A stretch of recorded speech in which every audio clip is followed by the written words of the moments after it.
Welcome again to the Entrepreneurial Lunch and Learn hosted by the Field Center for Entrepreneurship at Baruch College. A little bit about the center. The center is a multifaceted division offering a variety of free services and programs for the entrepreneurial community. We offer workshops, seminars, prototyping, counseling, and so much more through our SBDC, CUNY Startups, and Maker Hub programs. We also offer degree programs in entrepreneurship. I welcome you to learn more about what we can do to help you move your endeavors forward. For today's session, How to Be Entrepreneurial Before You Are an Entrepreneur is presented by Les Seff. Les is more than just a seasoned entrepreneur with over 30 years of experience on Wall Street. He's also a Baruch alum as well, with graduating with his MBA from Baruch. He's here to give back some of this wisdom, to share his ideas and what can be in your entrepreneurial playbook to move the needle on capital and infrastructure forward. Les, thank you so much for being with us today. You're we welcome. Appreciate your time and what you're giving back to Baruch and our students. So if you'd like to tell us a little bit more about you, your experience, we're happy to hear it, and you can start your presentation. Thank you so much. Okay, well, thank you. So yes, I'll tell you a little bit more about myself. Basically, I have a bachelor's degree from Hofstra University back in prehistoric times, 1971. And I've got an MBA, as you said, from Baruch. In 1980, I received my MBA. Took me a little while to finish that. So my career has been primarily on Wall Street, where I started and ran 6 different NASDAQ trading departments in my prior life. One of those departments you've all most likely dealt with. It was the NASDAQ trading department of Fidelity Investments. They were the largest mutual fund company at the time, and they've got the largest online presence even now. I was involved in that creation of the online presence way back when. Having said that, since 2002, I started also doing consulting. Got tired of running trading departments. And along those lines, I am the consulting expert for the court-appointed trustee in the Madoff case, and I'm also the testifying expert for the court-appointed trustee. And lastly, the other thing that I'm doing these days, which is more entrepreneurial, is I used to say that I'm part of a startup, but my startup is now 8 years old. So I guess it's not really a startup, but it's a financial technology company that provides software primarily to asset managers and as well as brokerage firms, but primarily asset managers. And anyhow, so having said all that, let's talk about entrepreneurship. So I like to think of myself as an entrepreneur, although no one ever tapped me on the shoulder and said, okay, you're an entrepreneur. It's something that's in your own head. But what I can tell you is that I did not go to school to be an entrepreneur. I went to school wanting to become an entrepreneur after I graduated, but there was no such thing at that time as a school of entrepreneurship. So I went to a different school. I went to what's known as the School of Hard Knocks. And that school, you get bumped around a bit and banged up a bit, and ultimately you find your way, but it's more costly than the route that you have available to you, where you've got professionals that can help you avoid some of the pitfalls and some of the mines that I stepped on. So having said that, let's start with the presentation.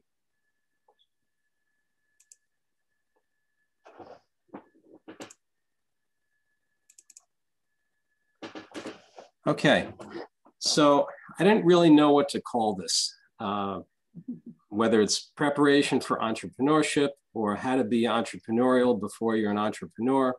But one of the most important points that I'd like to get across here is that you don't have to sever the cord, leave your job, start a new job, and hope hope that it works. In other words, you don't have to take the risk of being an entrepreneur. There's an interim step where we'll discuss in the next few minutes. You can work within an environment and be entrepreneurial within that environment, which will prepare you to be an entrepreneur on your own, to go out on your own at some point, okay? So I'm calling it preparation for entrepreneurship and how to develop autonomy. Okay. So the definition of an entrepreneur. Everyone has their own definition, but we all know what it is. This is a simple definition that I was able to find, that an entrepreneur is a person who creates a new business and enjoys the rewards of the business. Well, we all know some of the names of today's entrepreneurs, and today's entrepreneurs are, in effect, celebrities as well. If you want to be an entrepreneur, don't necessarily try to be a celebrity. There's a 1 in a million chance that you will be. Be an entrepreneur for other reasons. But examples of entrepreneurs are Steve Jobs. Steve Jobs is probably my favorite because he really took something that was nothing and developed it into what's now one of the largest companies in the world. But basically, he started making computers in a garage, and then ultimately diversified the company when he went back to it, diversified the company and got involved in streaming music and gaming and things of that sort. Bill Gates, also an entrepreneur, but a different kind of an entrepreneur. Bill Gates actually seized an opportunity. The Windows product isn't something that was developed by Microsoft. It was surely enhanced by Microsoft, but that was a Xerox product that he found and bought and recognized the opportunity and then built from there. Elon Musk is more along the lines of the Steve Jobs, in that he created something. He created something on his own. The electric vehicle with the technology that Tesla has is really innovative. An innovative technology and an innovative business idea at the time, especially. Now, of course, he's got competition. So, I hope you like my cartoons. I spent a lot of time on them. So what's needed to become an entrepreneur? Number one, an idea. You've got to have an idea of what you want to develop into a business. Capital. You obviously need money. You need money to run a business. Although we'll talk about that, because today the opportunities are such that you don't need the kind of money that you used to need to run a business. We'll talk about that shortly. And you've got to identify a need. So how do you do it? Well, one way, of course, is to be working in a business, and while you're in that business, you can recognize that there's a need to do the following, okay? Now, Henry Ford recognized the need for automotive vehicles, okay? What he didn't do was respond to what the public wanted. He responded to what the public needed, okay? And there's a big difference there. Now, Ned Johnson is the former chairman of Fidelity. He gave that up a few years ago to his daughter. But Fidelity was really built by Ned Johnson. Although he inherited it from his father, he really built it. So I was talking to Ned Johnson a number of years ago when I ran the trading department there. And Ned came to visit me, and he and I were just talking for about 15, 20 minutes. And I remember I said to him, yeah, you've got to give the public what they want. And he looked at me and he said, no. He said, you don't give them what they want. You give them what they need. And at the time, I thought that was kind of presumptuous. Like, how does he know what the public needs if the public doesn't know what they need? But years later, I read the book by Steve Jobs, the authorized biography, I should say, of Steve Jobs. And I saw there was a quote in there by Steve Jobs that you give the public what they need, not what they want. If Henry Ford gave the public what they wanted, he would have created a better horse-drawn cart. Okay, so if you've got the insight to recognize what's needed, that's half the battle. And these three entrepreneurs, there are plenty more like them, but these three entrepreneurs, they did exactly that. So what else do you need to do? Well, you can't hit the ground running without having projections. What kind of revenue do you project? And will you be profitable immediately? Probably not. So you'll need to dip into the capital. You need enough capital. Most businesses that fail because they don't raise enough capital. So you've got to be conservative in your projections. Don't project best case and try to build a business on the best case projection. You need to project the likely case and even the worst case, and make sure that you've got the financial cushion to hang in there if the worst case materializes. And a plan. I mean, the projections, the financial projections are typically 3-year projections. Each year is less meaningful because it's just more speculation built into it. But a plan, I mean, your plan may be to do X for 12 months and then branch out into Y and ultimately end up in Z. So you've got to have the plan. All right, so now let's get back to the idea. Once you have the idea, how do you finance it? Well, you finance it by going to the next slide. There we go.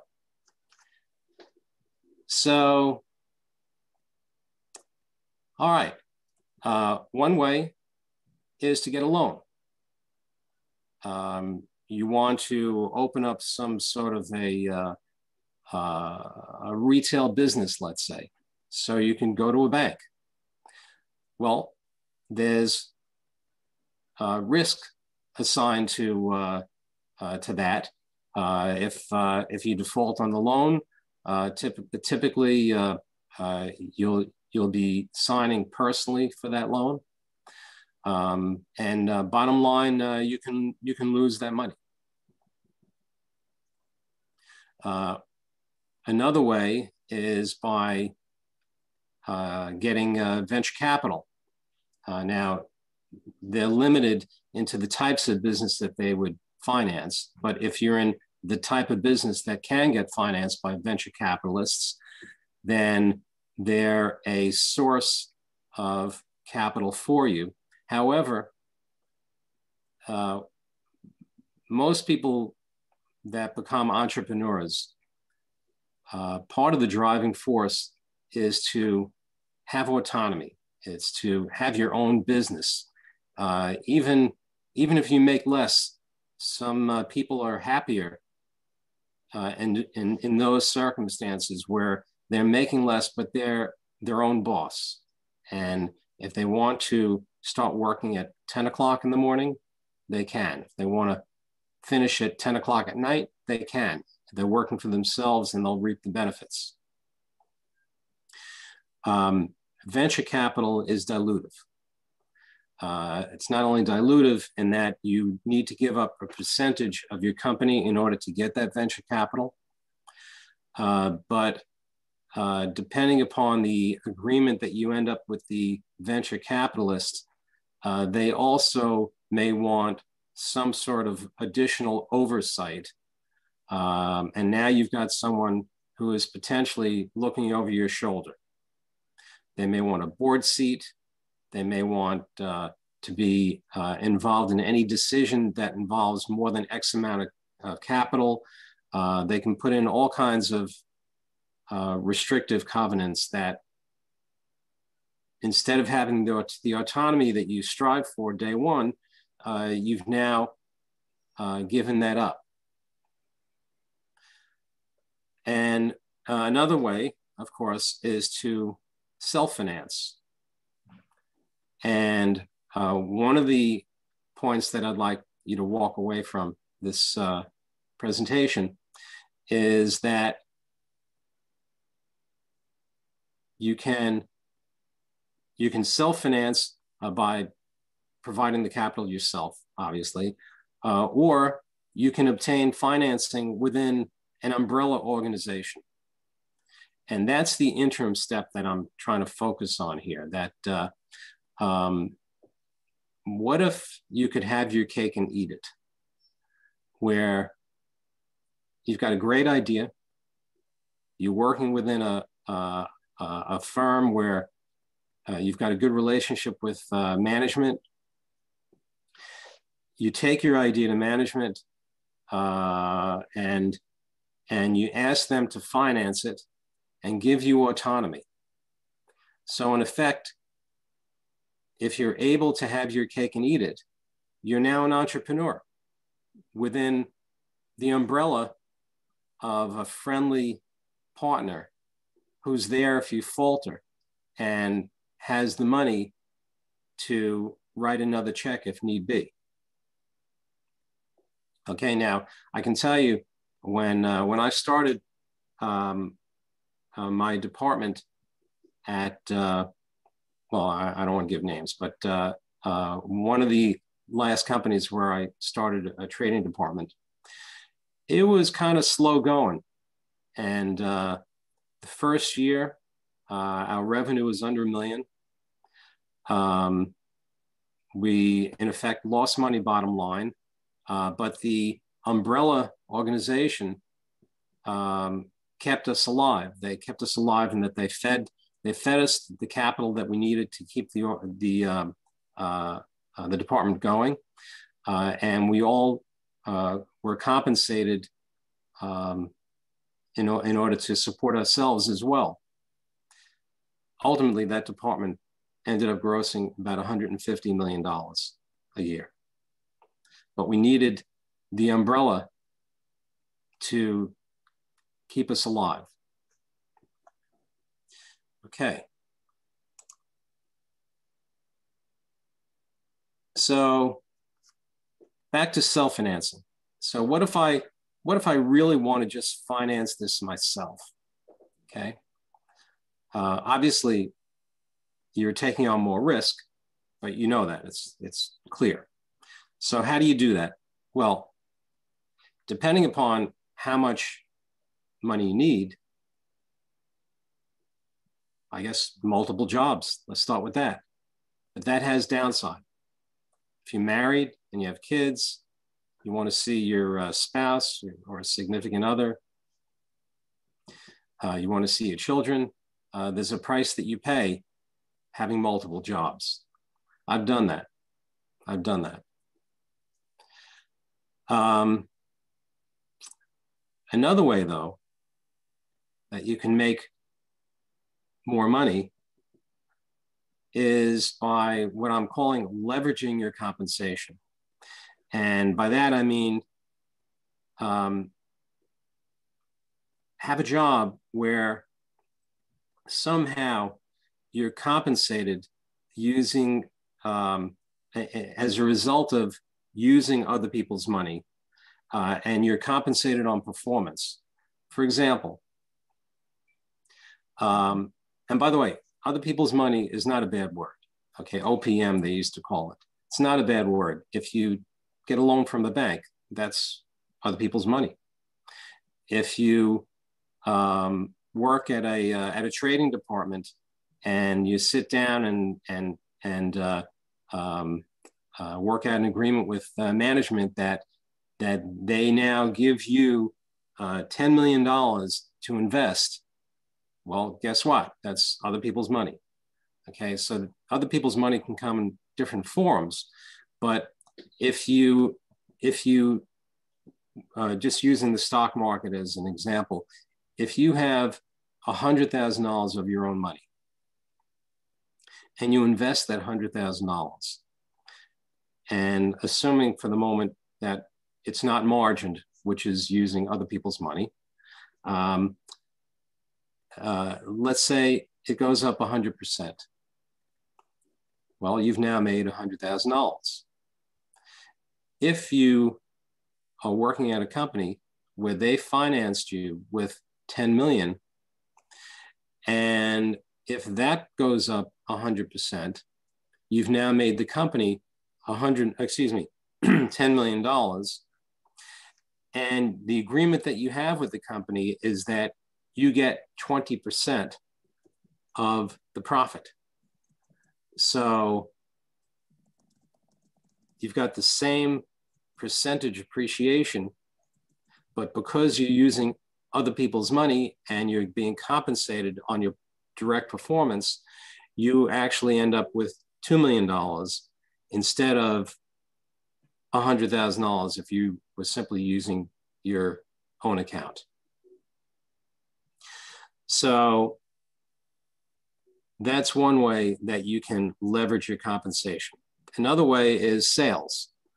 Sales are a form of leveraging your compensation as well, because if you get paid a percentage of sales, then similar to a percentage of profits, the number could be, well, the word that comes out that I'm thinking of saying is unlimited, but which is of course not really true, but it could be exponential. Let's phrase it that way. So how do you start? Well, basically, we've already discussed this, that, how do you develop that nest egg and make it, and then make it work for you? Most people live hand to mouth. They don't have that kind of job where they can save the capital that's needed to be an entrepreneur. Okay, so what do?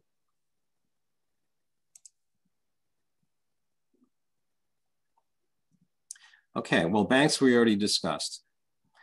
Family money. It's also risky. Okay, it's risky due to family relationships. If you don't want to speak to your in-laws anymore?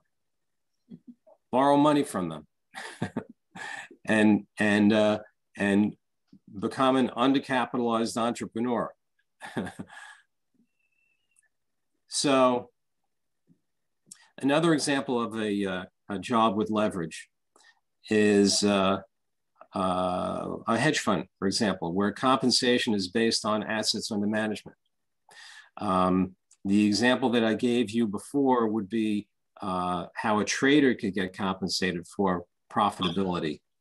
But to run a hedge fund, the hedge fund manager is compensated typically based on the assets under management and also profitability. So it's not unusual for the hedge fund management to be compensated 2% of assets under management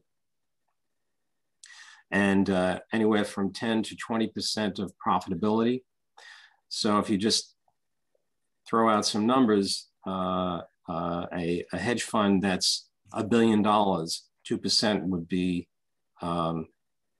20 million in revenue even before they make any money. Personally financing is called bootstrap financing. Okay, we've talked about personally financing already a few times, but that actually has a name. And there are companies that have been started this way that you may be aware of.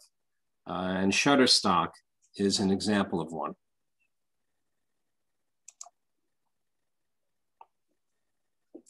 Okay, so other types of financing, we've talked about venture capital. Seed capital, very similar. Downside is giving up equity. Seed capital is actually even more speculative capital. Therefore, they would likely ask for a greater percentage of the company, more oversight. Once again, as I said, you give up control if you pursue these avenues. And the problem, of course, is not only that you give up some autonomy, but you might have potentially conflicting goals. The provider of capital may want his return to start next year, but you know that this is a long-term thing, and you want to pursue a particular avenue where it's not going to yield money or the revenue that they're talking about for 2 to 3 years. What happens then? Okay, so you're in a conflictive situation.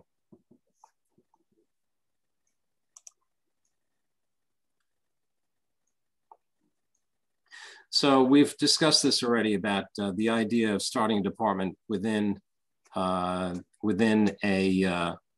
firm.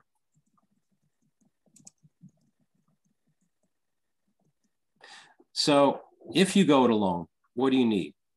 Well, we've already discussed capital. We've discussed projections, financial projections as well. We've discussed the plan, but you need labor. Unless you're going to do it alone, which is, I mean, that could be a possibility, but you need labor and you need to project what that's going to look like. You also need to project your supply chain, what that's going to look like. And that, incidentally, is an area that was disrupted this past year. I think one of the biggest issues this past year has been supply chain interruption due to the pandemic.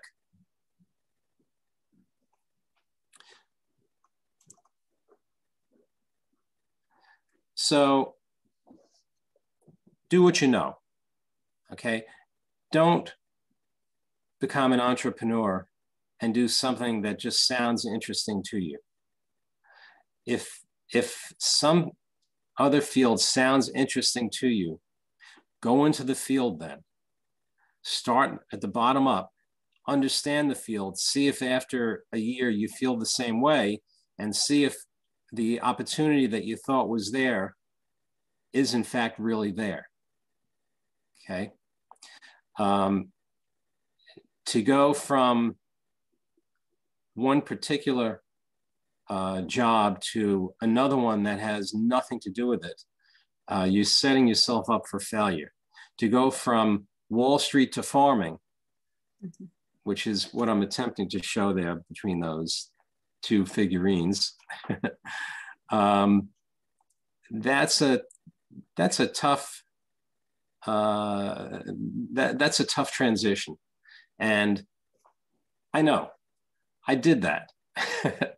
I did that exact one.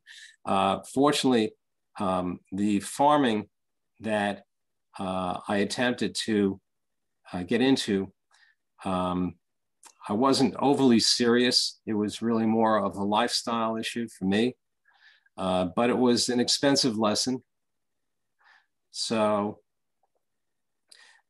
think twice about it, and don't go from construction services to management consulting either. Same kind of issue. Go to what you transition from your current environment to one that you also understand.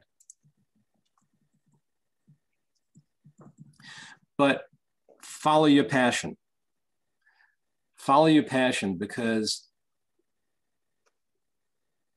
part of the reason you likely want to be an entrepreneur is because you at least perceive yourself as enjoying doing that work. So the time commitment of a new business, whatever you think it's going to be more. And you need to, as this saying goes here, do what you love, because if you do what you love, you'll never work a day in your life. So in my life, in my career, I absolutely believe that. And I think that in the past 50 years since I started working, I've probably worked about 2 years. Those are the days that I didn't like. But otherwise I loved what I did, and it was just fun to do, and still is.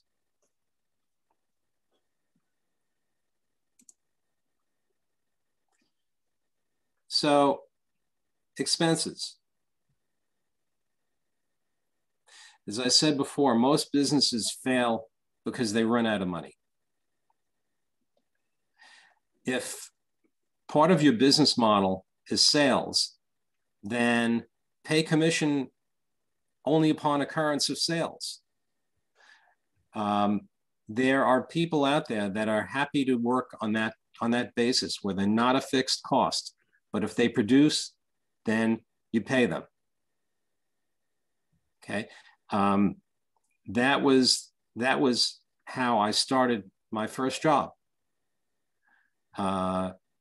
Basically, we couldn't agree on my compensation, and ultimately, it was simply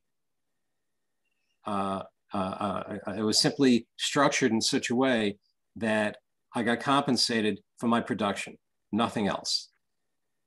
Okay, but that worked. And the next point here, this is a really important point, that you can use technology to keep your expenses low. Years ago, if you wanted to start a company or a department, right off the bat, you needed real estate. Okay, you had to rent an office, and you had to have a receptionist or a secretary, a receptionist to greet people, a secretary to keep you organized and to do administrative assistant work. And even if you combine those two functions into one, basically you were talking about a 6-figure expense, rent, $4,000 a month, or $5,000 a month, and The admin person, another $4,000 a month. Basically, you're over $100,000 in fixed costs that don't produce anything. Now, instead of an admin assistant that keeps you organized, your iPhone will do that. Without my iPhone, I'd be a disaster. My vulnerability is that I'm not organized enough. You can use GoToMeeting or Zoom instead of travel. That became accepted protocol in the past year. No one wants to see you right now, and they're happy to do a Zoom meeting or a GoToMeeting and maybe not have quite the same experience, but it's close enough. And you don't have to travel to Asia to see that client or prospective client. And in terms of real estate, these days, especially for startups,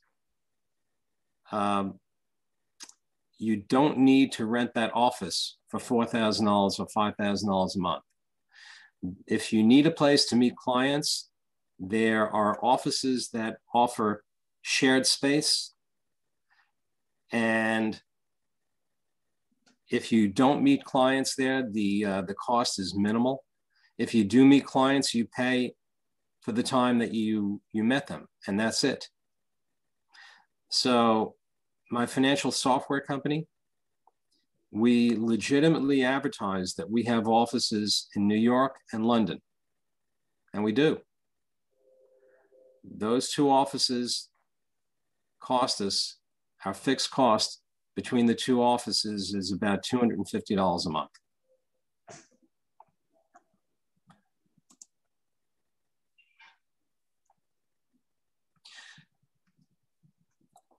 Additionally, once you're working in your entrepreneurial environment, you need to keep your distributions low until the income supports the distribution. Otherwise, you simply eat into capital. If you've got outside capital, that will not make the capital provider happy. If you're living on borrowed money, if it's financed by bank loans, you're not going to be happy about it either. And basically, you've got to keep your distributions low.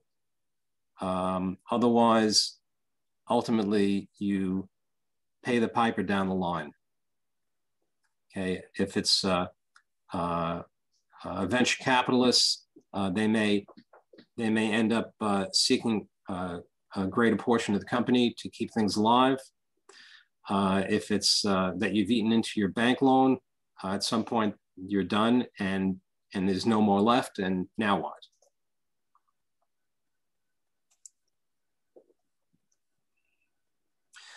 So let's say now you're up and running and you've got this great plan that looked great on paper. You've got some financing. They thought it looked good on paper as well. And guess what? It's not working out. The market is more competitive. So what do you do? Well, the next slide will tell you. There you go. Pivot. You know, one of the nice things about being an entrepreneur is that you've got a certain amount of autonomy. You've got the ability to make the decisions as far as where to go. So change direction, okay? Now, what does that mean? Well, it means that you can enhance the product, create or embrace another product, but stay with your core skill area. So using my company, AimPass, as an example, we hit the ground running with financial software that enables hedge funds to trade. Okay, it's an order management system, compliance system, a portfolio management system, performance, and fairly sophisticated product. And we hit the ground running thinking that, well, this is a great product. We've enhanced what we think is out there, and they're going to knock the doors down trying to embrace our product.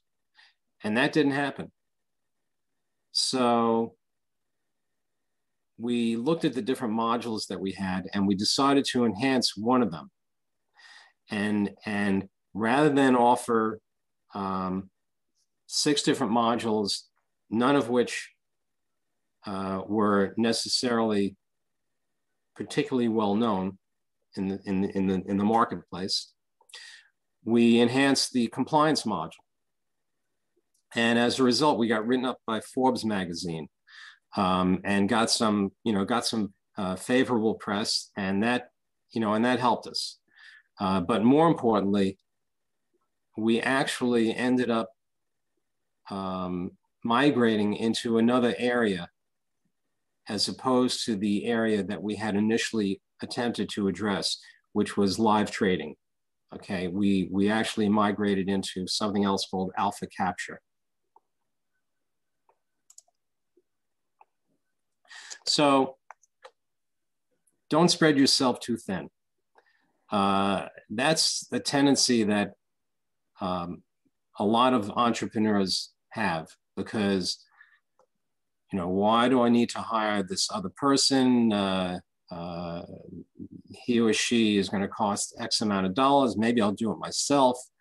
The problem is that you end up getting bogged down with minutia, and you're not necessarily as effective as you would have been if you're doing hours worth of paperwork instead of being more creative.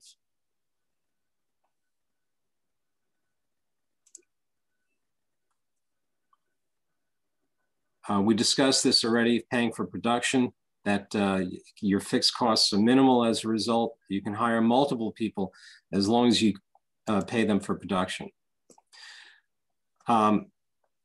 Another mistake that budding entrepreneurs make is they kick the can down the road if they're undercapitalized, and they don't pay their bills as quickly as they should.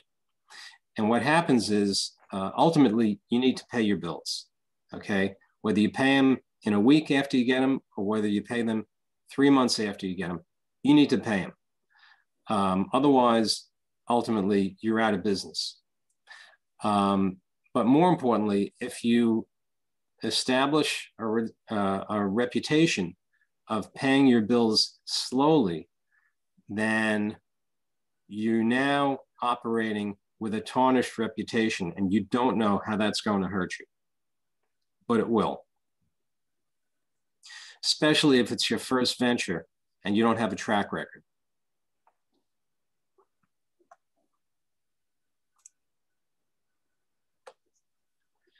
Attorneys and accountants.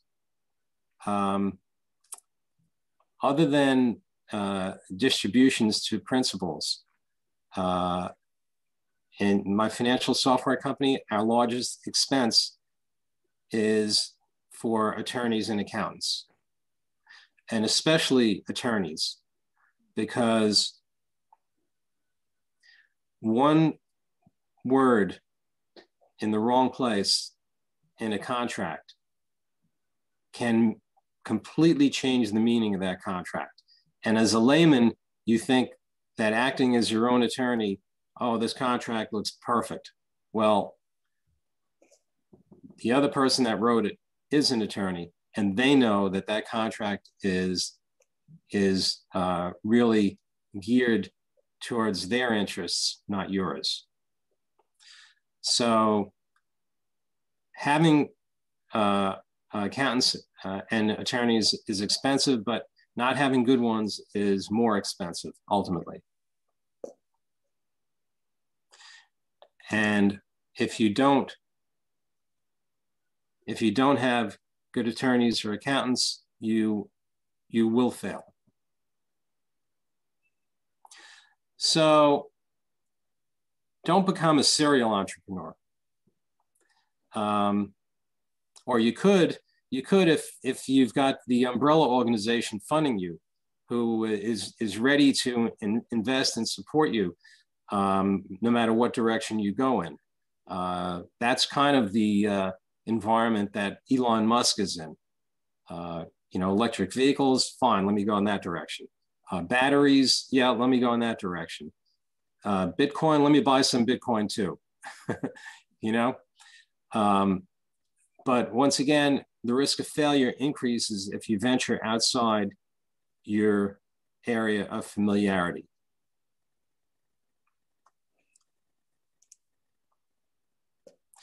And one of the last things that you need to consider is you need an exit strategy.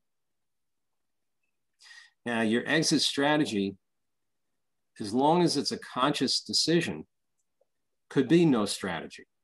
It could be, hey, I'm going to do this until I fade into the sunset.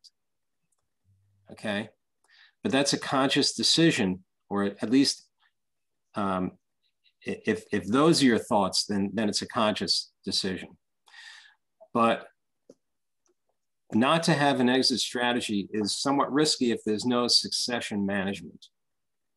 Okay, so what does an exit strategy look like? Well, you could sell all or part of the company.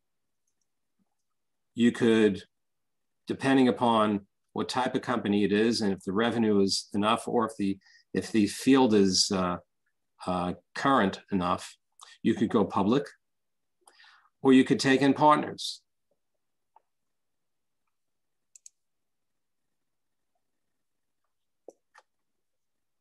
Or you could train successors like your children and ultimately give them autonomy, and you go to Costa Rica. And that is the end of my presentation about how to be entrepreneurial before you're an entrepreneur. So I'm ready to take questions. Les, thank you so much. I'm gonna, if you could take down your screen so we could have you focused and we can take some questions. So I have a few that already came in. We only have a few minutes left, so I definitely want to get to these. So we're going to start with, how do you figure out what do people need? How do you address that in the very beginning? Well, I think that's something that really defines the entrepreneur, because not everyone is going to have that insight. I think that's really what I'll call entrepreneurial insight. And as I said, when I first heard that from Ned Johnson, when I first heard him say that, no, don't give them what they want, give them what they need, I didn't quite understand that. And then, it took me years to, ultimately find that little tidbit again in a book, and then, realize what he was talking about. Another question we have is, what's the risk to using an umbrella organization to finance your business? The risk is that there could be non-competes, for example, where after a certain number of years, you're ready to go out on your own. But guess what? There's a non-compete and says that you can't do anything in the field for a year. And you signed that 2 years ago. So that, there could be restrictions. What's the best way to protect yourself if you partner with someone for the capital? What's the best way to sort of keep that autonomy that you'd like to have? You've got to address it early on. Once you've got the capital and the agreement is written in stone, it's not changing. Okay. you've got the upper hand if the capital provider is interested in providing you with capital. You've got the negotiating power to let him into your door, into your door, okay, to open up the door for him.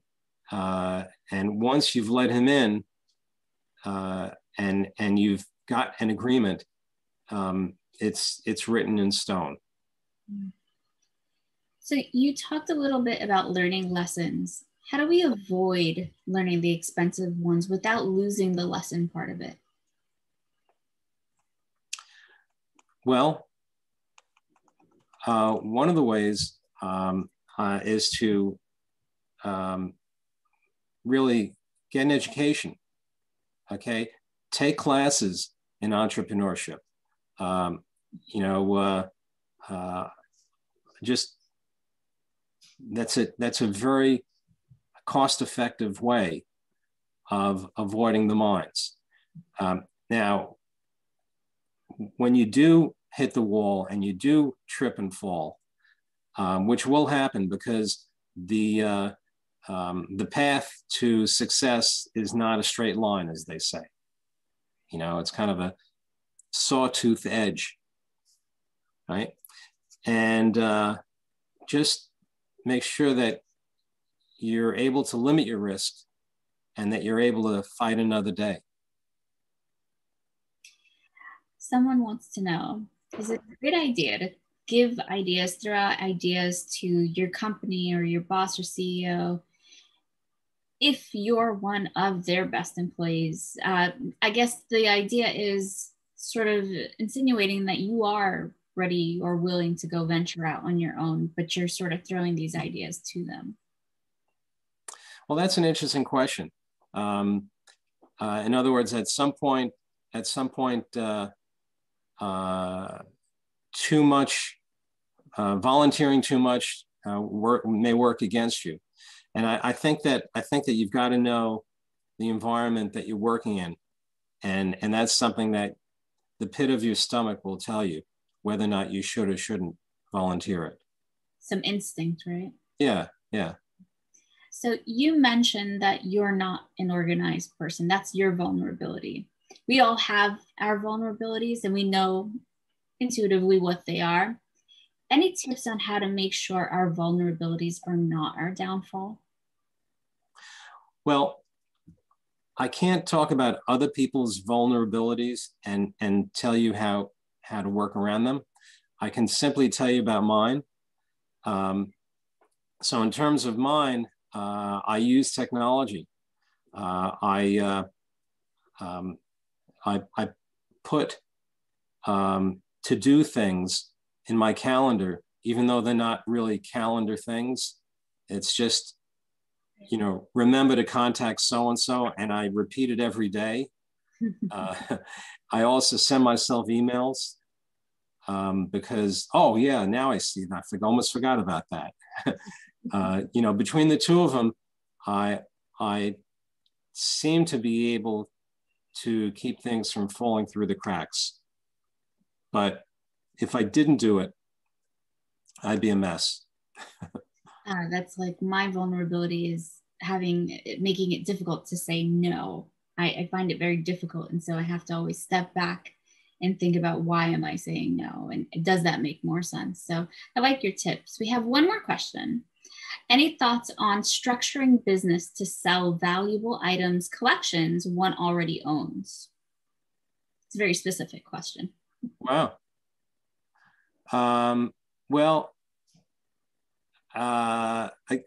Again, I can answer from personal experience. If you've got a collection, there are really a number of ways you can sell it.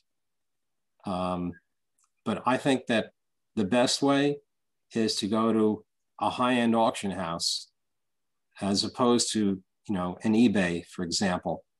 I mean, I wouldn't sell a 3-carat diamond on eBay.